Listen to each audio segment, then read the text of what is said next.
Olá, tudo bem com vocês? Meu nome é Andresa Melriene, sou professora de língua portuguesa e estou aqui mais uma vez para conversar com vocês sobre nossas aulas remotas, tá bom? Espero que vocês estejam bem. Vamos começar? Sétimo ano, olha só. Esse primeiro conteúdo do livro de vocês se inicia na página 8. Esse conteúdo é extremamente importante porque vai falar sobre o respeito a culturas, a vários tipos de linguagens. Então, prestem bem atenção como vem a abordagem no livro de vocês. Vem uma imagem de diferentes pessoas, tá bom? E aí nós vamos iniciar o nosso estudo através de um texto. Vai vir um texto na página 9 para você fazer uma leitura com muita atenção, com paciência, para você poder fazer a interpretação, tá bom? Observe bem. Depois de você ler esse texto, você vai descobrir que esse texto é uma crônica. O que é uma crônica? Esse é o primeiro gênero textual que vocês vão ver. A crônica é um texto onde aborda fatos do cotidiano que também servem para entreter o leitor. Esse gênero ele traz um pouco de humor, muito deles, tá? Mas o que é importante você saber é que o principal de uma crônica é trazer ou abordar algo ou um fato do cotidiano, tá bom? Então esse primeiro texto você já descobriu que é uma crônica. Logo após a crônica, você vai ver um outro gênero textual. Logo próximo, qual é esse gênero textual? Esse gênero textual é o cordel. O que é um cordel? Um cordel são pequenas histórias onde os escritores escreviam em pequenos papéis e penduravam em cordéis.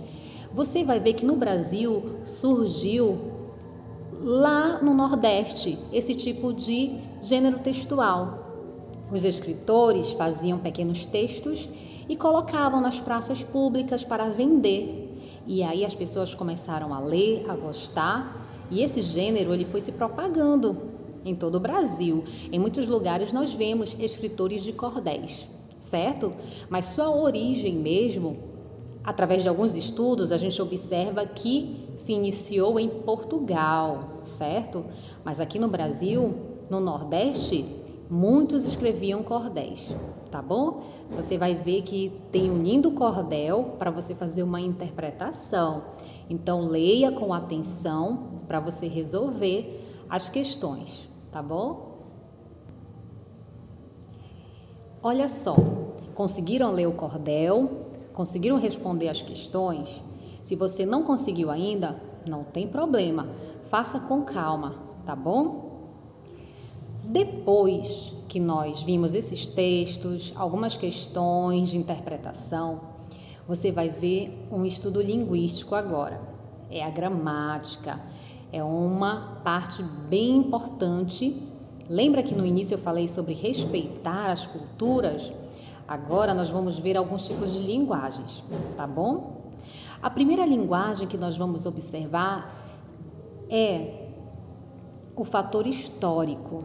Olha só, nós precisamos saber um pouquinho sobre história para a gente conversar sobre esse ponto importante, certo? Então, o que nós vamos falar agora? Variação histórica. O que é a variação histórica? É a língua e a sua variação desde o seu início, o seu período histórico. Então, nós vamos observar que tem algumas palavras que antes, há muitos séculos, se falavam e hoje elas não são mais faladas. Então, a variação histórica, ela tem uma grande marca que é o fator histórico. É o tempo percorrido até hoje. Então, você vai observar que hoje nós falamos palavras diferentes das quais se falavam antes, ou nossos avós, ou os nossos bisavós, tá? Você vai observar que a variação histórica depende do tempo percorrido da língua, da gramática, tá certo? Então, no seu livro você vai ver alguns exemplos relacionados a algumas palavras que a gente não vê mais escritas em alguns livros atuais, né? E sim, alguns livros que foram escritos há muito tempo, você vai ver palavras bem diferentes. Então, quando você tiver dúvida, busque o dicionário para saber qual é o significado de determinadas palavras, tá bom? Outra variação que nós podemos dizer é a variação social. Ora, o que é variação social? A variação social, ela depende do fator social da sociedade. Por exemplo, faixa etária, profissão. Então, você vai observar que vocês, adolescentes, falam de uma forma, né? Pré-adolescentes, né? Vocês falam de uma forma. E os adultos, já muito mais experientes, falam de outra forma. Você vai observar que também, dependendo da profissão, você vai ver que as pessoas falam um pouquinho diferente. Por exemplo, um doutor vai falar de uma forma, um músico vai falar de outra forma. Então, você vai observar que o fator social vai determinar a maneira que este falante fala, tá bom? Agora, vamos ver a variação regional. Olha só, essa variação eu gosto muito. Por que variação regional? Porque depende da região do falante. Ora, se eu moro em Belém do Pará, eu falo como os paraenses falam. Mas nós temos falantes de outros estados. Então, por que se fala um pouquinho diferente no Pará e em outro estado? Ou vamos colocar um estado para a gente comparar, São Paulo. Porque os falantes paraenses falam um pouquinho diferente dos falantes paulistas. Ora, tudo isso se dá porque a região tem uma determinada cultura. Então, nós temos as nossas próprias expressões e os falantes de outros estados têm a sua própria expressão. Depende muito do fator regional, cultural, onde cada falante está.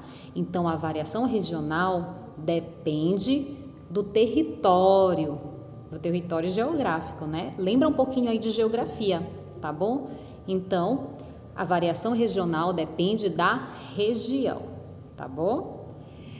Depois da parte do conteúdo linguístico, você vai observar que você vai ter alguns exercícios para fazer. Você pode ir fazendo com calma, tá?